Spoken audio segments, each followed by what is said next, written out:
I love the way the First Gen Lounge makes me feel. Because it creates a space where I belong. Where we're able to create community. The fact that it's a community. It's a safe place. It also gives me a place to understand different perspectives. The stories of these individuals prescribe transformational perspective.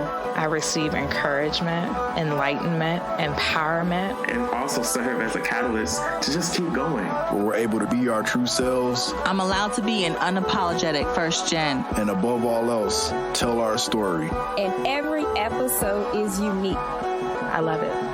I'm your host, Dr. Eve, and I'd like to welcome you to the First Gen Lounge. What's up, family? What's up, family? Hey, beautiful people all across the world.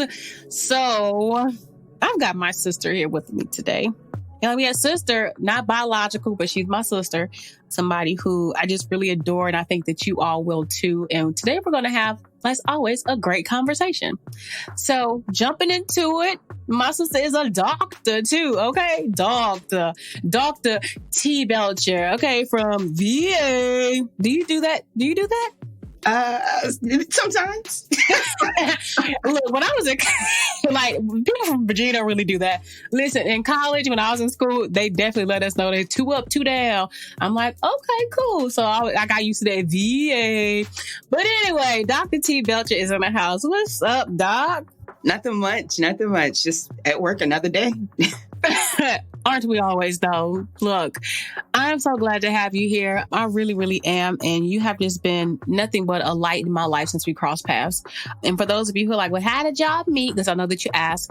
We actually connected through friends of friends, but it was really her on Instagram reaching out when I decided to do a program a few months back on, launching a podcast. And she was one of my, what did you call it today? Because I ain't going to say it again. Would you say I called y'all? Beta babies. Because y'all my babies. But I know y'all not babies. It's conceptually in my head. But I loved it. But it's so exciting to have you here, Dr. Belcher. So excited to have you here. So please, in the spirit of introducing yourself, let us know who you are and where you're from and all things about you. Okay. That's always fun to do. But I'm Dr. Belcher T. As you mentioned, I'm from Richmond, Virginia. So I guess I do rep that a little bit more than just the whole state. Northern Virginia is a little different. But I ain't gonna tell nobody I know from up there. Hey, they should know. But I'm from Richmond, Virginia, and I'm currently living down in New Orleans. Professor at Loyola University, and I'm an assistant professor in the counseling department. So let's see, I got my undergrad at JMU, my master's and my doctoral degree from Old Dominion University. I'm a counselor educator, and podcaster. That's me. Entrepreneur, big sister, friend, you all of it. Really, you are so amazing. Y'all heard that she didn't just say, yeah, I just went to such and such. She went to James Madison University and Old Dominion. Getting it, girl, getting it. And your first gen, what even drew you to want to go to those schools, and what even led you to have an interest in your field? Because, some people say, I'm gonna go to school for psychology, and they go and they end up doing something totally unrelated, but you even stayed the course. So tell us about that. Yeah. So I originally wanted to study psychology and biology because, everyone's got their story, but my grandmother has multiple sclerosis. So that's where the biology side came in. I was kind of interested in studying MS. And then I've always loved talking to people. Similar to my students and many of the helpers out there, we've always felt as though we were counselors in our day-to-day lives. And when I went off to college, I didn't know about counseling specifically different from psychology. So I went to the psychology department and just okay, that makes sense. Just kind of a shot in the dark. But along the path, met some other helpers and got a little closer with the social work department. And then when it came down to looking into graduate programs, because, everyone that goes to college in undergrad and gets a psychology degree, you have to deal with a lot of hate. People will say things of, oh, you have a glorified high school degree because you can't do anything with a psychology bachelor's. So having a bit of a harsh awakening and figuring out that, the psychology undergraduate degree isn't a terminal degree to get into actually working with people, I started looking into grad programs. And then with that, just having to educate myself and a couple of members who were social workers. And I have to give a lot of respect to social workers because those are the ones that helped shape me to know that I didn't want to go in the social work direction. I wanted to become a counselor. And so, path continues, decided to get the master's. And then I've always kind of believed that I'm the person who jumps into everything like head first. I don't typically figure out the details until I'm there. So I didn't know about grad school and doctoral programs when I went to undergrad. And then once I was in undergrad, I was like, oh, people keep going to school. Okay. And that's when I figured out about the master's. And then when I was a master's program, that's when I learned about doctoral programs. And clearly these have always been in existence, but I didn't go to undergrad knowing I'm going to get my PhD someday. I kind of discovered that information along the way. I have the same kind of journey myself.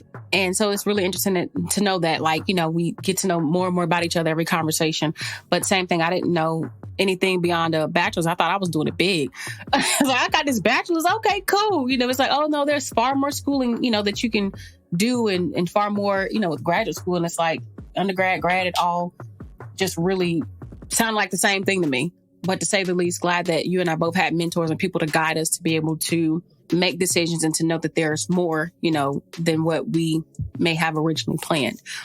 So thinking about your work now, because you are, as I said, both as, professor, and then you're a podcaster, you're an entrepreneur. What is the nature of your work? Is there a specific group of people that you're out? What is your research about? Tell us a little bit about that. Oh, yeah. So as a provider, as a mental health provider, I work with anyone. However, my niche would be teenagers to young adults working with identity issues, typically surrounding sexuality and gender. So that's one major kind of area of my research and work. And the other side is all things Black, Indigenous, people of color, but all of that, trying to level the playing field as much as possible. I've been kind of playing around this for my podcast, T the Teacher. I don't know. I'm trying to get catchline. But a part of that is I want everything that I do to be an educational experience. I want to teach with my whole self. So when I'm doing that and I'm doing the research, those are the two categories I've given you today, talking about LGBTQ communities and Black, Indigenous, people of color. That's me. So I'm talking about myself, but I'm trying to make sure that people don't run into any shortcomings or the ones that didn't impact me, but I know impact others. Okay, how can we level the playing field? So I'll do some research around that and trying to publish and, of course, teaching and just have an open conversation with students. Why is the space around sexual identity and orientation and, understanding the space, especially when it comes to LGBTQIA rights and what have you, why does that matter? For people who don't even know or have a concept of what's happening right now, especially when it comes to how we evolve as people, navigating society and showing up as our most authentic selves. Yeah. So your culture, your identity, primarily your identity, it is constantly evolving, right? So even with my own journey, figuring it out, okay, I need to at least open up the boundaries to say I'm not only attracted to men. Okay, well, then that goes into this category. So bisexual. And then just as my own experiences of interacting with people change, okay, wait, no, I need to update that. I need to allow myself to grow. I have no desire to still be the 15-year-old that was, now I would say, questioning. I don't want to be in that space anymore. So why should I hold on to the titles that I picked up when I was 15? So the research and the things that people are doing and discussing is really being able to honor who are you today. That could be different tomorrow, not in a whimsical way, but every day you have an opportunity to learn and grow. So I want to encourage people to allow themselves that freedom. You don't have to stay in a box. Research shows that people don't stay in the box. So socially, we shouldn't, I hate using shouldn't, but we want to be mindful not to restrict others in their expression. I like that you say be mindful to not restrict others in their expression, because what it sounds to me is that it's not just internal work that you have to do with like your clients, right, to help them, but also thinking about society as a whole and how we put certain boundaries or stipulations on who and what people should be.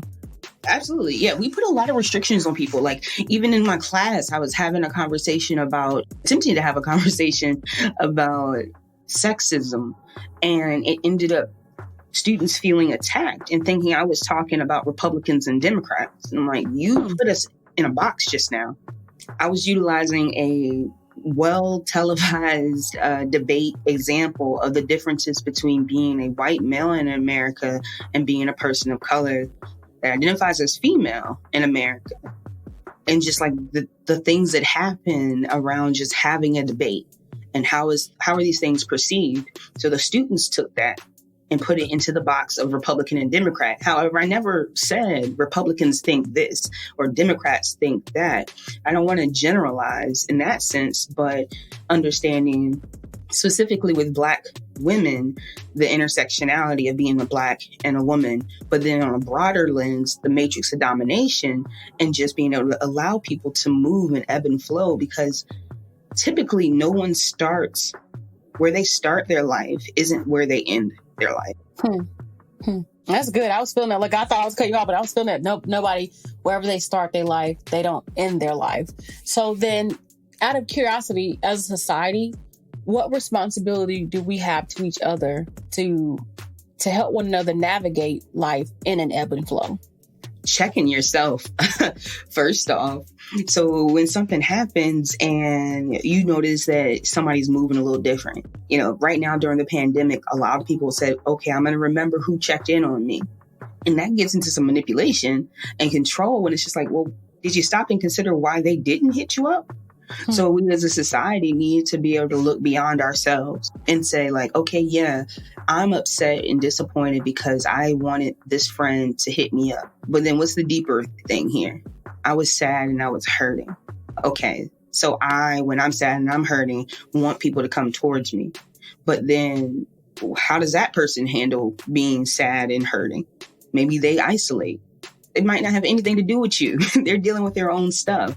So as a society, if we can allow that grace for everyone to be like, maybe they're dealing with something today. Maybe they were being short with me, but it wasn't they're being short with me. They're being short because it's taking everything they have to stay afloat. I can see that. That opens up the door to think about how selfish we can be as a people. Because you mentioning I've seen the meme, for me, it's been a meme that people are like, yeah, I'm going to remember, like you just said, I'm going to remember. And it's like, what are you remembering about this? Are you remembering that we're going through a global trauma? This isn't the everyday before things happen, y'all just being petty out and fill out. But this is something that has caused me to be, even personally, just even more empathetic about what people have going on, because I've been reading the articles and I know the mental health crisis is, I don't say out of control right now, but I know it's devastating to see the numbers change in what's happening on a global scale. I know economically there's been a lot of pressures from, a number of angles that people are trying to figure out how to navigate and what to do with. So to you saying that for us to all have enough grace reminds me of something a friend said to me many years ago. And she said, sometimes you have to understand enough for everybody. And I didn't understand what that meant when she told it to me, but similar to what you're saying, just kind of echoing it. If you can only look at your situation and think about how you're feeling and how you feel in relation to the world, imagine how somebody else may be feeling who's even going through something more difficult than what you are. And so I love that we do have a social responsibility to each other, regardless of our differences, because we're all human beings. You absolutely do. There's a need for everybody to, as you mentioned, being empathetic, really getting in touch with, like, just consider that somebody else is hurting. Like, I'm hurting, you're hurting, and if there's a global pandemic happening, nothing is as it was. People are grieving. People are, in the sense of the mental health. You think about addiction, or if even looking specifically at one of my research areas with LGBTQ communities, the suicide rate and homelessness and substance misuse was already high. Now we have people who are even more isolated, or we have people who, because even though the times have changed, more families are open to queerness, people are still getting kicked out of their homes. So shelters are full or closed, and food banks aren't open. School, which was an outlet for many children in the United States, they couldn't go to school. They were stuck. So you want to consider that when you're looking out at the things that are happening in the communities. Like, these are often trauma responses. And I think even that, this wasn't really supposed to be super mental healthy, but, it's my area.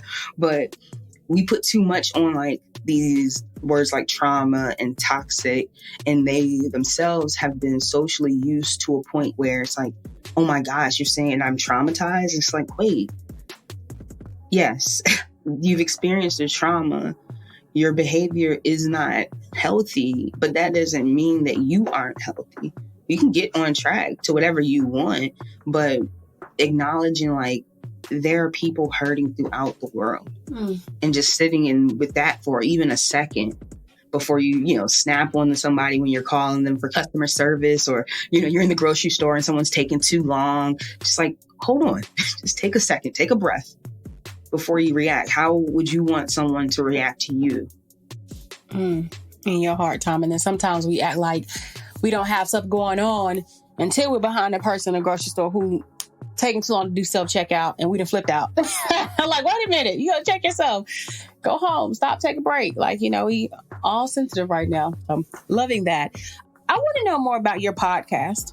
And I would really want, those who are listening to know more about your podcast, because it's clear that you are very connected to your work. You're very aware of what's happening. We're very well researched. You bomb.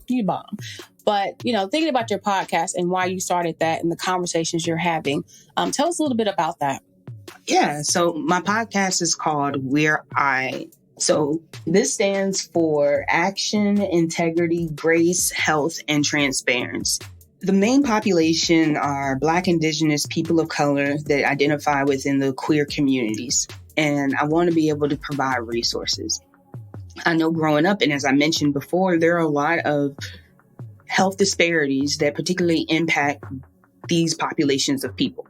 And so people are stuck at home, they're going Google, they're looking up information. And my hope is to grow out the website so that there's resources, there's a hub for people to have access to information that's not linked to government funding. When the current elected officials went into office, you could see on the national platform that health information was stripped for these people. And now we're back at a space where it feels almost like the 90s or early 2000s, when you're just like Googling a word and you have to take everything you have. And looking specifically at youth, like young people who are for the first time thinking, hey, I might be attracted to someone of the same sex, or maybe they're pansexual and they're like, wait, I don't understand what this means. I want to be able to have a place where it's like this information is always available. And high school counselors, universities can utilize it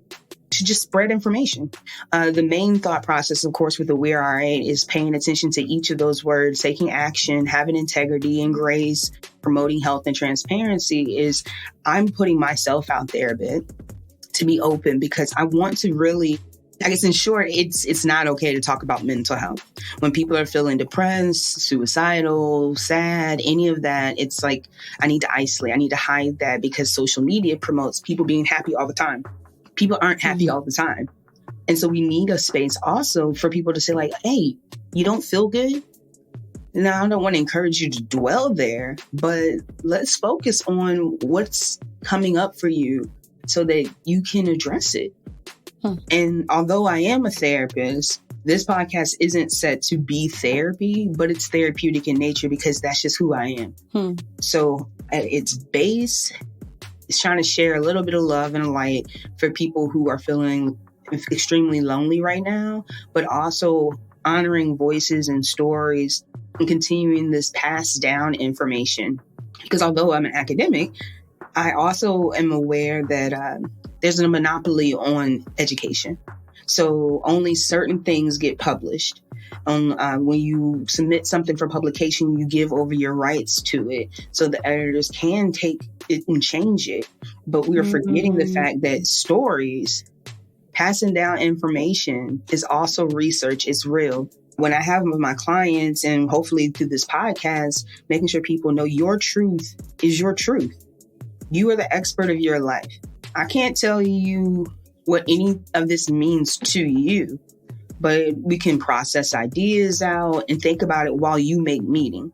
So the podcast is a resource, is a launching pad to having honest conversations. I think that is exciting to hear. And I say exciting because when I think about the work you're doing, I automatically associate it with the work that I've been out to do. And that has been creating a space for people who traditionally haven't had a space to exist, to be able to breathe, to be able to be seen, to be able to connect one another. And as they're navigating the journey of life, to know that, you know, like your podcast says, we all right. I love that.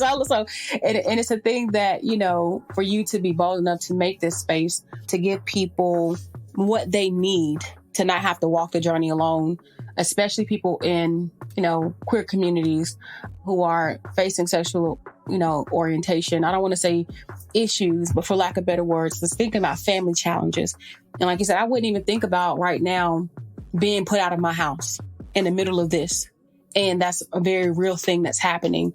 And then what do you do when not only maybe you've been put out, but from a financial perspective, you done lost your job as well. Mm-hmm. So that's a crisis. And a lot of times when we are only in ourselves, only thinking about ourselves, like in our lives, we don't take the time to stop and think about that's something that's happening to people every day all around the world. So the work that you're doing to create a safe space, especially through your podcast, and like you said, through honest conversations, not just the kind of conversations that just gonna make you feel good, but even those that can educate us, is something that I think is really outstanding and very exciting. And I think that it's very innovative because there's still space, you know, and I'm seeing, you know, over the years, there are many platforms that are popping up, you know, in different ways. So the fact that you're doing this and taking initiative is what I commend and am excited about. But, you know, in the same breath, you know, thinking about all things, what do you just wish that everybody knew about what it means to be all right in terms of, you know, being in this space as an ally, as a Black and Indigenous person, as somebody who's queer? What do you just wish people would just know and just understand if you had something to say to everybody? Like right now, this is your one moment. You got the world platform and you need to tell people something about the work you do or the people who are part of your community. What do you say? I say you are enough. On the day that you feel that you are your absolute worst, you feel like you have nothing to give, no one to give your love to, you're still enough. And your life is worth existing and creating. So in addition to being enough, you have more power than you think. It's very easy to get into a place where you ruminate and feel as though, again, you're staying in that low spot. But there's people out here who will love you as your authentic self and as you're creating your authentic self. So just know that you're enough, you're loved, and you're worthy of your best day and what you perceive as your worst day. I felt that.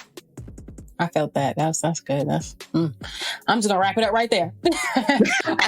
That's good. Like it's if you felt that, just go back and play that again. Like, you know, really sit with that. That's good, Doc. That's real good, man. I am truly thrilled to have had you here with us today. I am grateful for the work. I'm grateful for your energy, for your love, for your light, because, you know, people can see that you are just truly an incredible person at your core because of how you love people and how you seek to want to help them heal. And thank you for putting your gifts out into the world so that other people may be who they are most destined to be. and because you are touching them in the ways that you do.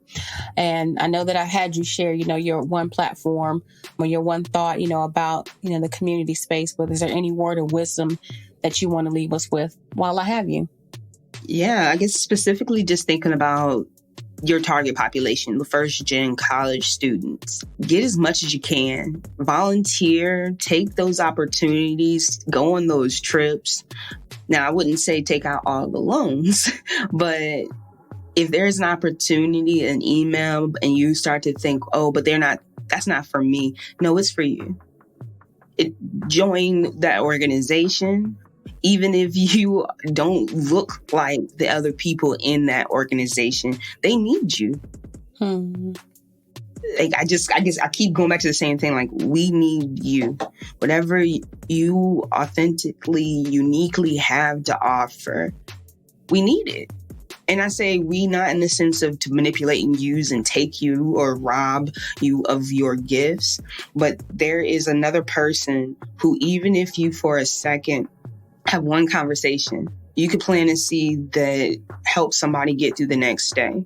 Just randomly last wrap up, but 2 first-generation college students, I believe they're first-generation college students, but 2 Black students that I've had the opportunity to work with here down in Louisiana, I've had a moment with each of them, one last year, one this year, which makes it like it's all worth the fact that I moved to Louisiana. Just simple conversations of being in the room and having locks and having a student say, wow, I've never had a professor that had locks. So I feel like I can do this work. Or, hey, the way you think is the way I think. So I can be an academic too. Those are just random moments, but, everyone has something they can give. It might not look like what you thought, but once you sit down with yourself and really think about, well, what brings me joy? You'll look around and be able to see that you have that all around you. And if you don't, then that's when you get that internal drive to push and just don't give up. That's a word today, boy. Catch that, take those notes, because it's real. For people like us, first generation college graduates, students even, the road is so uncharted, but we are chartering the paths. And to know that you can do it, to know that it's possible is what you got to keep believing in something greater and having faith. So love that. Dr. Belcher, thank you so much for being here today. Thank you for having me. Look, it is an honor. It is a pleasure. It's amazing because you're one of the people who I look at. I'm like, don't forget the little people when you blow up. Don't forget the little flip, please don't. Because listen, one day I'm gonna look up, you're gonna be in Ebony and Essence and Vogue and all kind of things. And that's what I feel about you. That's what I feel like I see. No pressure. But just with the work that you do and the passion that you have and the advocacy, which, for those of you who are listening and want to, check out Dr. Belcher and connect with her, you'll see what I mean. But it is just, and then for you to do so much and to have done so much, with your life and to be the age that you are, which we're going to just, everybody mind your business, but she young. But, it's just to think about that, but it's a beautiful thing to age, right? It's a beautiful thing to age, but it's really, it's incredible to see it. So we wish you the best of luck in all that you continue to endeavor to do. And we will be supporting you, cheering for you, clapping, tuning in, all those fun things. And, for you who's listening, just know that if you go and click the link in the show notes, you can get to the full session notes and get Dr. B's contact information and follow her everywhere that she is to stay, up to date with her work. Again, thank you so much and look forward to chatting with you again one of these days soon. All right. Thank you.